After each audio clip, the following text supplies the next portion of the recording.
Olá, sou o professor Wallace Alves. Esta aula é intitulada Floculação.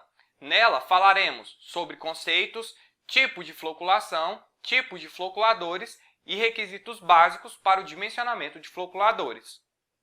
Neste fluxograma, temos a representação de um sistema de abastecimento de água. Note as etapas de manancial, onde a água é coletada, a partir disso ela é aduzida, entra na estação de tratamento de água, passa pelas etapas de coagulação, floculação, sedimentação, filtração, desinfecção, fluoretação e correção do pH. A partir desse momento, a água já é considerada tratada. A água tratada é direcionada através de um sistema de adução para o sistema de reservação e, por fim, ela é disponibilizada para a população através da redistribuição. Nesta imagem, temos a vista superior de uma estação de tratamento de água. Note a presença dos floculadores, representados pela coloração laranja. Aqui temos mais duas imagens que representam os floculadores. Note nessa primeira imagem a presença dos floculadores que estão posicionados antes do sistema de decantação e na segunda imagem temos a esquematização de um floculador mecanizado. As partículas presentes nas águas naturais podem ser partículas dissolvidas, partículas coloidais e partículas suspensas. Cada um desses tipos de partículas possui um tamanho característico e também é responsável por diversas características presentes nas águas naturais.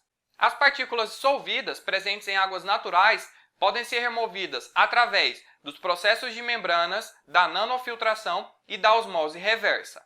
Já as partículas coloidais e as suspensas podem ser removidas através do tratamento convencional e suas variantes, filtração em linha, filtração direta e a filtração lenta.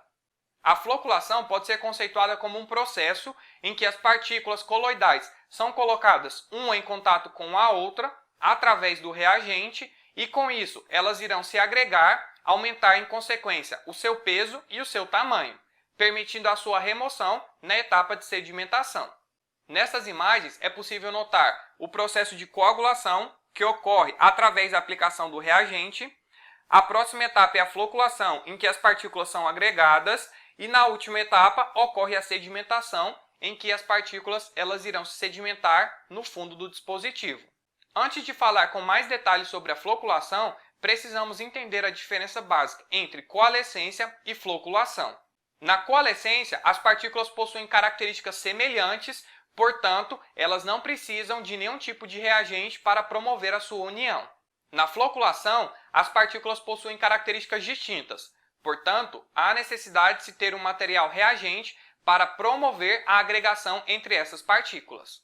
O processo de floculação ocorre da seguinte forma: a água bruta recebe o reagente na fase de coagulação, após isso ela entra dentro do floculador, em que ocorrerá um choque entre as partículas. Esse choque promoverá a agregação dessas partículas, em consequência, elas aumentarão o seu tamanho e o seu peso.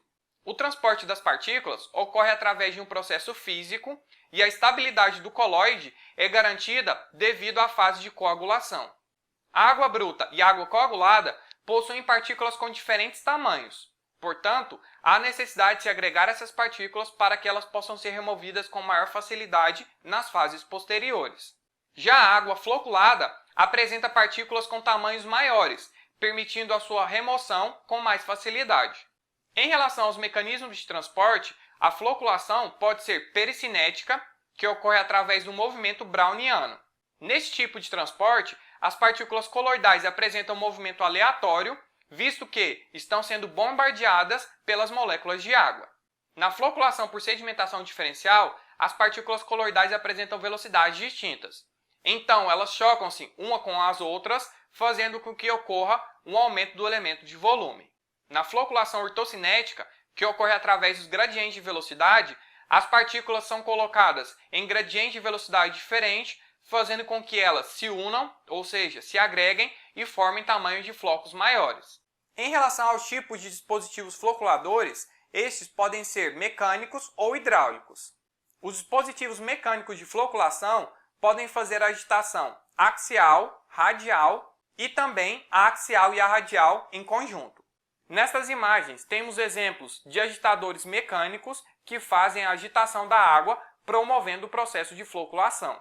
Nessas outras imagens, temos a presença de dispositivos mecânicos com agitação axial e radial. Nessas imagens, temos somente agitadores de fluxo radial e nessas outras, temos agitadores de fluxo axial. Agora, vamos ver alguns exemplos de agitadores mecânicos em estações de tratamento de água. Note nessa imagem o posicionamento dos floculadores mecânicos nessa estação de tratamento de água. Nessas duas imagens temos a representação do tanque de floculação. Note a presença dos agitadores mecanizados. Aqui temos outra estação de tratamento de água que possui os floculadores mecanizados. Note onde eles estão posicionados dentro da estação de tratamento de água. Nestas outras imagens temos um detalhe dos agitadores mecanizados que ficam inseridos dentro dos tanques de floculação. E aqui temos mais detalhes dos agitadores mecanizados que estão inseridos dentro dos tanques de floculação. Para que os agitadores de fluxo, tanto axial quanto radial, funcionem corretamente, eles precisam ser dimensionados com uma potência adequada. Estas duas equações mostram como deve ser feito o cálculo da potência, tanto em agitadores de fluxo axial quanto radial. O gradiente de velocidade do floculador é de suma importância para que a floculação ocorra de forma adequada. Ele pode ser obtido através desta equação, que leva em consideração a potência, a velocidade e também a viscosidade do fluido. A potência em agitadores de fluxo radial pode ser encontrada através desta equação, que leva em consideração o kT, que é um coeficiente adotado em função do tipo de agitador. Aqui temos mais uma equação para encontrar a potência em agitadores de fluxo radial, com o seu respectivo valor de kT para adoção. Esta equação serve para encontrar a potência em agitadores de fluxo axial. Ela também possui o kT, que é em função do tipo de agitador axial. Temos mais uma equação para encontrar a potência em agitadores de fluxo axial, com o seu respectivo kT. Alguns requisitos básicos devem ser atendidos para que o dimensionamento dos agitadores mecânicos ocorra de forma adequada. A velocidade periférica nesses tipos de agitadores mecânicos deve estar entre 2 e 3 metros por segundo e a relação entre o diâmetro do motor e do tanque deve ser maior do que 0,35. Além destes, outros requisitos deverão ser atendidos durante o processo de dimensionamento dos agitadores mecânicos. Vamos falar um pouco agora sobre os floculadores hidráulicos. Eles podem ser de fluxo horizontal, vertical e do tipo Alabama. Nos floculadores de fluxo horizontal, a água coagulada passa através do que chamamos de chincanas, que estão instaladas de forma horizontal dentro do floculador. Nos floculadores de fluxo vertical, a água passa através das chincanas, que estão instaladas de forma vertical dentro do floculador. As chincanas, tanto verticais quanto horizontais, instaladas dentro dos floculadores, permite uma perda de carga. Em consequência, ocorrerá a redução da velocidade, permitindo que o processo de floculação ocorra de forma adequada. Nesta imagem, temos o exemplo de um floculador de fluxo horizontal instalado dentro de uma estação de tratamento de água. Temos mais imagens do exemplo anterior.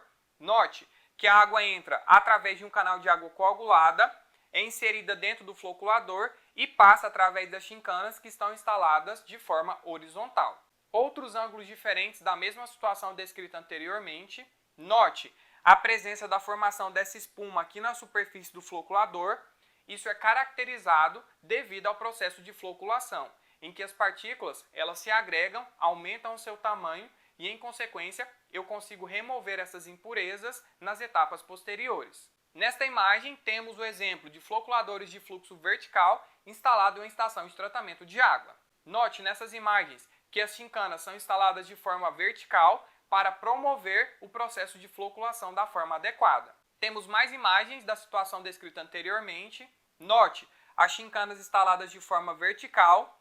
Cada uma dessas chincanas possui um gradiente de velocidade diferente para que o processo de floculação ele ocorra da forma mais correta possível. Para que os floculadores hidráulicos sejam dimensionados de forma adequada, há necessidade do engenheiro projetista seguir alguns critérios básicos. O gradiente de velocidade nos floculadores hidráulicos deve estar entre 80 e 20 segundos a menos 1. Os gradientes de velocidade devem ser escalonados e decrescente de montante para jusante, contendo de 2 a 4 câmaras. No tratamento convencional, o tempo de detenção hidráulica é entre 20 e 40 minutos. Para se encontrar o espaçamento entre uma chincana e outra nos floculadores de fluxo horizontal, emprega-se esta equação. E, para encontrar o espaçamento entre uma chincana e outra em floculadores de fluxo vertical, emprega-se esta equação.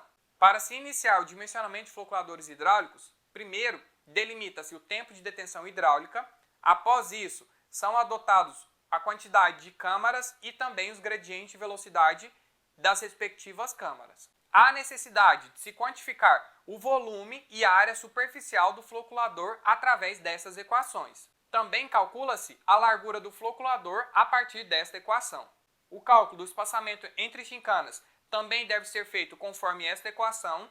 A partir das equações delimitadas anteriormente, é possível fazer um resumo através desse quadro, em que é possível ver que cada câmara que possui um gradiente de velocidade diferente tem os seus valores devidamente calculados. Continuando o dimensionamento dos floculadores hidráulicos, há necessidade de se quantificar a extensão do canal e também o raio hidráulico. O cálculo das perdas de cargas localizadas e distribuídas também é realizado a partir dessas duas equações. E, por fim, temos o cálculo do gradiente de velocidade.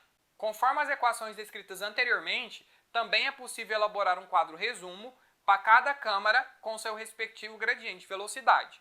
Note que o gradiente de velocidade da câmara 1 é 70 segundos a menos 1 adotado, e o valor final calculado é de 73 segundos a menos 1. Portanto, é de suma importância que o valor do gradiente de velocidade calculado seja bem próximo ao valor do gradiente de velocidade adotado. Isso garantirá que a floculação ocorrerá de forma adequada. Aqui temos a esquematização de um floculador de fluxo vertical. Em relação à etapa de floculação, era isso. Vejo vocês nas próximas aulas. Até lá!